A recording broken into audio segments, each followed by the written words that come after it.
Next is the General Bylaw Amendment for Fossil Fuel Infrastructure, Alice Kaufman. Alice?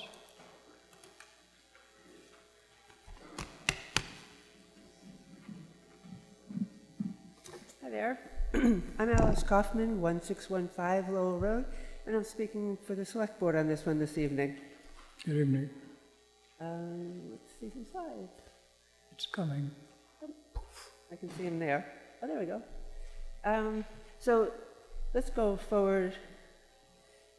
Mr. Lawson moves that we take affirmative action. Next slide.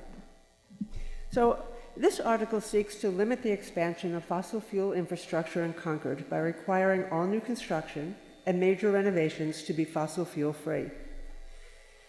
This article does not affect the vast majority of properties in Concord, and it does not require existing homes to switch fuel sources.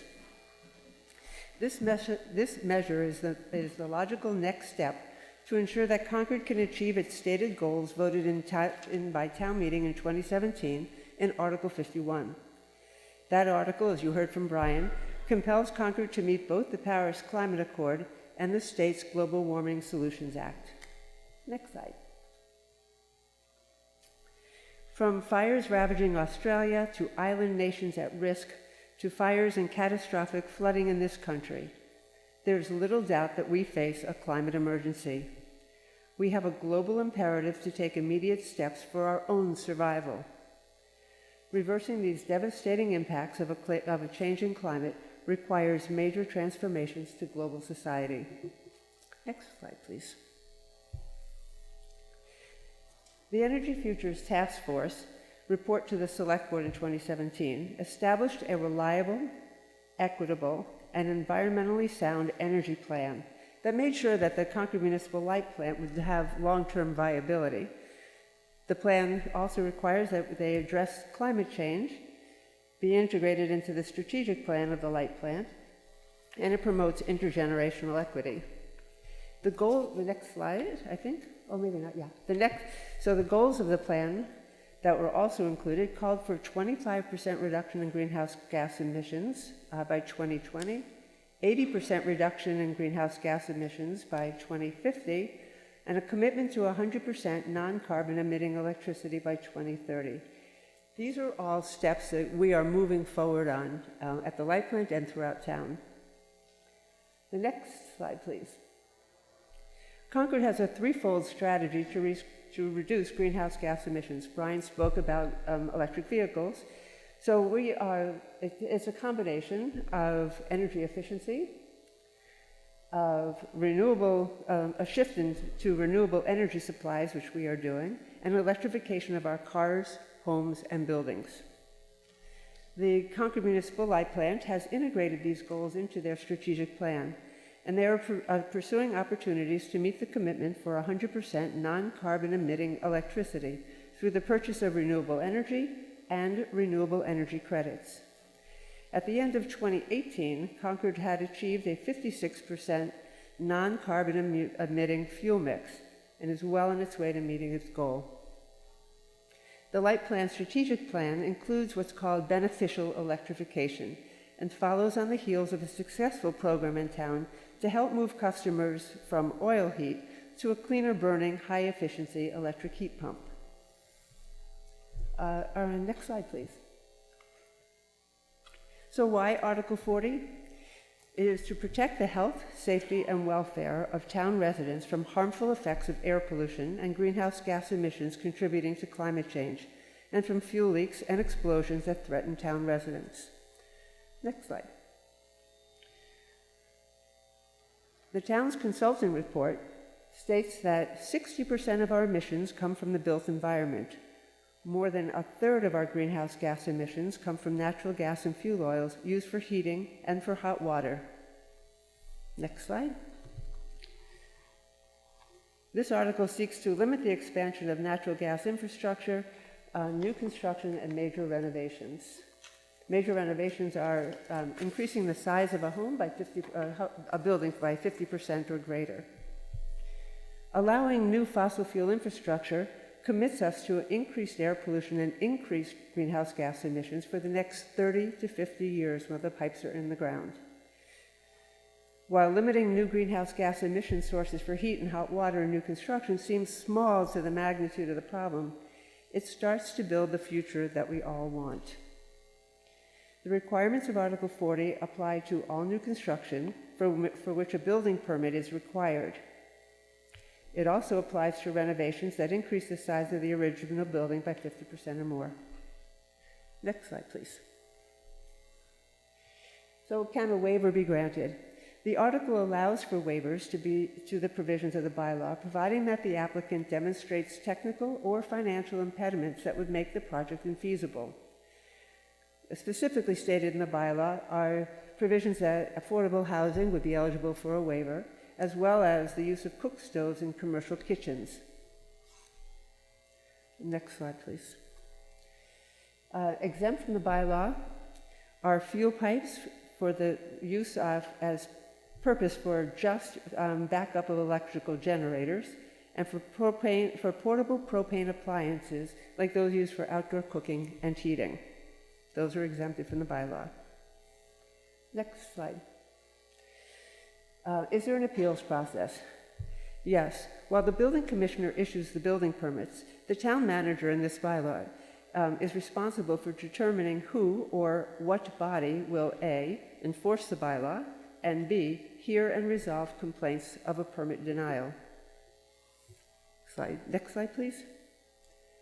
So we are not alone in proposing this measure. In the fall of 2019, Brookline passed a similar article at their special town meeting.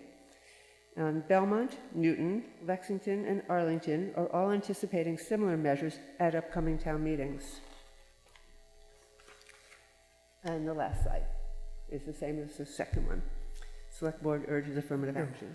Thank you, Alice. Does the Select Board have any questions for Alice? How soon would this take effect?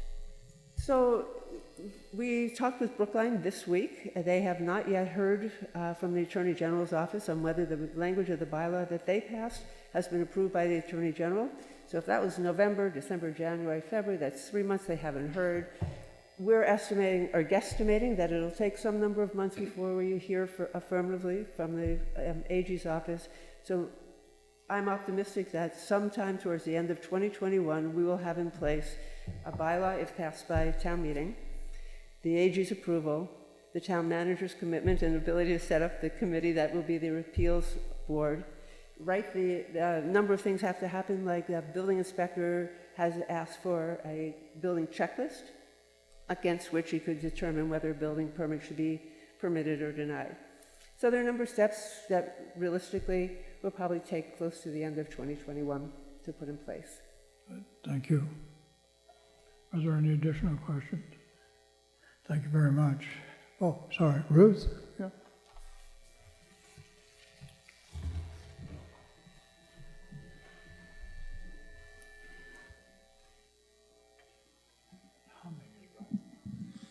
Ruth Lauer, Kais Road. Why wasn't this article heard by the planning board and worked through? They have the the sort of structure for bylaws, and following on to that, I didn't see in here the start date. Usually on the planning board, the start date is determined as the language is prepared. Thank you. Good questions. So the start date, I think, is one that we'll work with the select board to determine and have an amendment to have a handout at town meeting to decide. It's difficult to know when you're expecting the AG's response. So the question about the planning board, we talked with the planning board, and this is being provided as a general bylaw, not a zoning bylaw. So it kind of falls outside of their purview. And as a general, we cannot institute this as a zoning bylaw because state law doesn't allow us to restrict expansion of fossil fuel as a zoning bylaw, because it changes both the building code and the ability for energy provision. So it has to be a general bylaw. And I guess that's, unless I misunderstood my conversation with the planning board, maybe. But it does, I'm sorry, it does scoop up some responsibilities of folks in the planning realm, the building inspector, the people who are granting permits and that sort of thing. So we have met with the planning director and the building inspector. We are on the agenda to meet with the planning board, I think in March, to have a more robust conversation. But the first reason getting this to be able to come to town meeting was the determination that it fell outside the purview of the planning board, as it's a general bylaw and not a zoning bylaw. Thank you. See, Mark White, 233 Independence Road in Bentley Building Corp., the local development company. During the December 2nd meeting, you had mentioned that you're compiling costs, that you thought you would add, that this bylaw would add to the cost of a new home. Were you able to come to any conclusions with that? So there, I don't have it with me. There is a document that was being developed, I think, by Charlie Parker, that has done quite extensive research on what the building costs are. I think the general scope is that it is anticipated that it is more expensive to build, as I think you and I had talked at one point, that electrifying a home requires two things: electrification, whatever the heating sources that you choose to put in, and a tighter building envelope. And across the board, it seems like it's about a 5% higher cost overall on the total construction cost of the home. So it adds about 5% to the cost of construction. That's, I'm going to defer to you on costs because you're We're just somewhat more starting to the look at expert. it now, but we're estimating for the average house that we build in town, it's going to cost about an additional $40,000 over the existing cost. Did you give any thought to cooking gas tops? I know I saw the exemption for a restaurant, but a lot of the homeowners like to cook with gas, and just where Brookline exempted it, was there a reason Concord did not? So it is not exempt from the bylaw, so you would be expected to install an electric stove or an induction stove.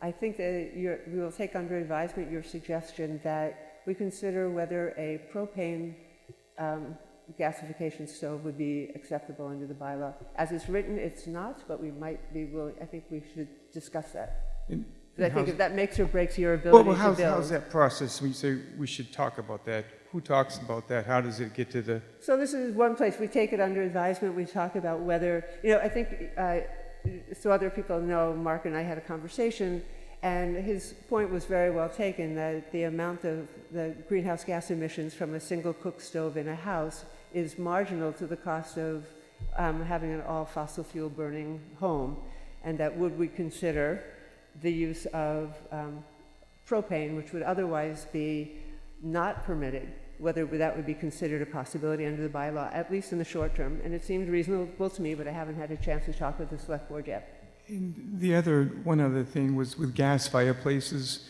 there's an alternative, whether it's more expensive or less expensive for heating, for hot water, for cooking, but there's no alternative for a gas fireplace other than wood burning, which consumers are moving away from. The units pull a lot of air out of the house, so I'm wondering if you would consider that as well. So I think that falls under the same category as you pointed out, that the greenhouse gas emissions from an occasional use of a gas fireplace would be marginal against the cost of the greenhouse gas load of a whole house being fossil fuel. So I think it's a similar conversation to be had with the select board. And with the construction with a heat pump, we typically heat our homes as we're going along in the construction process with the furnace, and we put in heavy-duty filters to pull all the dust out. From what I understand, you can't use a heat pump while you're under construction because the dust and particles will get into the unit and pretty much cause it to be replaced. So I'm wondering if any thought was put into allowing temporary heating. I see the exemption for temporary appliances, and it mentions heating unit, but I wanted to be a little more specific in terms of temporary heating inside the house, whether we'd be able to do that with propane. I hadn't considered it, so it's something we should consider. We'll talk about it. I mean, it's not something I knew of anything about, so that's helpful. Is that something you and I could talk about? Or We the can board? talk about it, we can talk about it with the members of the select board, and make a determination. I think that it's not something I had heard of, so it's new to me. Yeah, As I say, I defer to Well, out somebody in the whose field, business it's it is to something you run build. into all the time in the winter. Yep. So, thank you for your time. Thank you, good suggestions. Bob Andrews, Staffordshire Lane.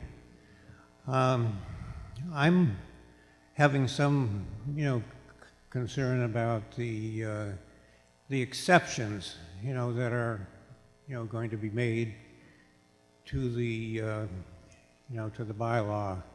It's quite clear what the, what the intention is of it, what the goals are. As